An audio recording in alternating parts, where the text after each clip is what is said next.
Hello everybody and a good day to you all. Today I had some entertainment news for you and I hope you enjoy. First off, we're starting with Why the Last Man. And Why the Last Man, the comic book series, that was the vertical comic book series that was done by Brian K. Vaughan and Pia Guerrero. And it was a 60-issue series about Ulrich Brown, who is the last remaining human on Earth with the Y chromosome. And he's accompanied by his monkey, who's also male, and the last of his species. So for some reason, all around the whole entire world, every male is dying. No one knows why. And somehow, York is immune to this. And he goes around the world with some help, trying to figure out why this is happening.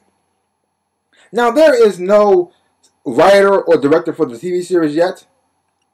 But the show is going to be produced by FX and also going to be part of the FX Productions. I'm looking forward to this because now Brian K. Vaughan and his crew can actually tell the story they actually want to tell, and they can pace it the way they want to pace it. They don't have to cram it all into one movie, because sometimes in a movie they cut out scenes, they shorten it, they may change certain things. So this time they can tell the story they actually want to tell. I'm looking forward to find out what that story is. And we're still sticking with the comic book to TV because Fox is going to make two X-Men films, two X-Men TV shows, I should say. One for FX and one for Fox. The FX show is going to be Legion. Now, Legion in the comic books is Charles Xavier's son. And Legion is one of the most powerful mutants in Marvel Comics. He is an Omega level mutant. But the problem with Legion is he's crazy. He's suffering from schizophrenia and he has multiple personality disorder. But each and every one of his personalities controls one of his powers. And Legion can pretty much do anything he wants to do. Now, he's not physically the most powerful, but he's mentally the most powerful. And Legion is also responsible for the Age of Apocalypse. Because Legion went back in time to help his father kill Magneto. But at the time when he went back, Magneto and Charles were friends. And when he tried to kill Magneto, Charles jumped and got in the way. He died instead, which changed the whole entire world, and the Age of Apocalypse was born. And the TV show is going to be about a teenage David, and he suffers from schizophrenia, and he's been in and out of the hospital all his life. And he realizes that maybe the visions that he sees and the voices he hears in his head may be actually real. So I don't know how much of Legion they're going to use for the TV series. I don't know how he's going to look. Is he going to have that famous hair he always has? Is he going to have all the powers that he possesses? Is he going to be like a good guy or a bad guy? I'm not so sure. I'm not going to know for sure, but I actually want to find out why. Because I actually do like Legion. I really do. I like the character. I think he's very interesting. I like characters who have like a whole lot of power and like maybe has kind of mental issues for some type of some sort. I kind of gravitate towards that for some odd reason. But I like Legion. I can't wait to see him on television. Now we're switching over to Fox with the Hellfire Club. And Evan Kate and Mooney Cotto from 24 and Patrick McKay and John Payne are on board to develop the TV series. Now, the TV series is going to be a period piece back in the 60s. And it's going to follow a special agent who learns that a woman with special abilities is working for a secret society of millionaires called the Hellfire Club who want to take over the world. And Brian K. Vaughan is going to produce both shows.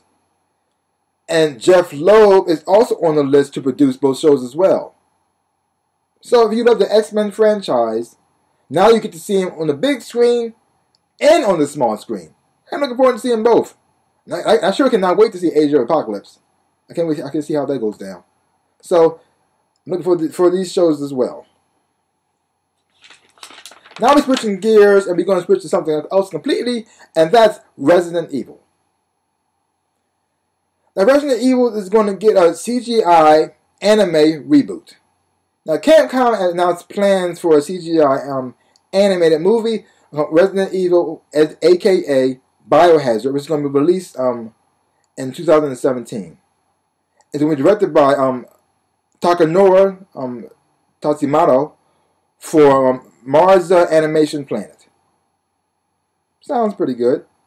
And now Capcom has also in the past have done movies for Sony, animated movies for Sony. It did 2008 CGI animated movie Resident Evil The Generation. They also did 2012 Resident Evil Damnation.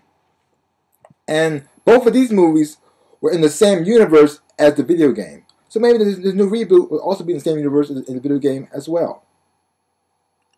Now we're going back to Fox, but this time for the big screen, the movies. We're talking about Fantastic Four. Now, because the Fantastic Four movie, the recent Fantastic Four movie that came out, did not do well at all. It bombed. It was a horrible movie. Don't bother seeing it. If you're still curious, wait till it come out on cable and then check it out then. If you enjoy it, hey, I'm glad you did. And if you're not, well, at least you didn't go to the movie theater and see it. Well, there was a rumor after that movie that Fox sold the rights back to FX back to Marvel. And they did this in exchange for the TV rights for the two X-Men TV shows, which is Legion and Hellfire Club. Well, that rumor is not true. It didn't happen. Did not happen at all.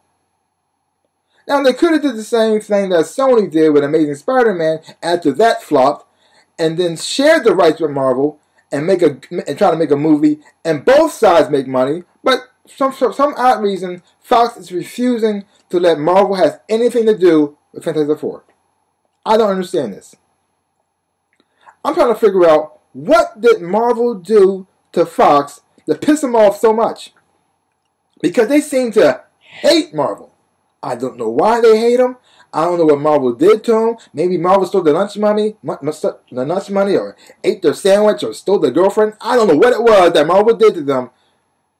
Maybe Marvel bullied them when they were in school together. I have no clue. But whatever Marvel did, Fox just does not want them to have any part of it. Because keeping Fantastic Four does not seem like a smart move to me. It does not seem like a smart move. I mean, they're not making any money from this. They actually lost money from the last movie. So why are they holding on to it so much? What is it about the Fantastic Four they do not want to let go? I mean, I get the X-Men. The X-Men movies are actually doing quite well. And I'm looking forward to seeing X-Men Age of Apocalypse. But Fantastic Four, has not been doing well. And each movie they keep making is not that good. So holding on to the rights and not letting Marvel have any part in it, I don't see how they're helping them. I mean, they could have shared, they don't have to give it back completely. They could just share the rights with Marvel. Make a good movie, both sides make money. That makes sense to me. What they're doing makes no sense to me. I do not get it. No clue. If you have any theories or thoughts about this, leave your comments down below. Well, that's all I gotta say about the news. So if you, like I just said previously, if anything I just said, you got any thoughts about that, leave your comments down below and let me know what you think about that. Well, that's all I gotta say about that.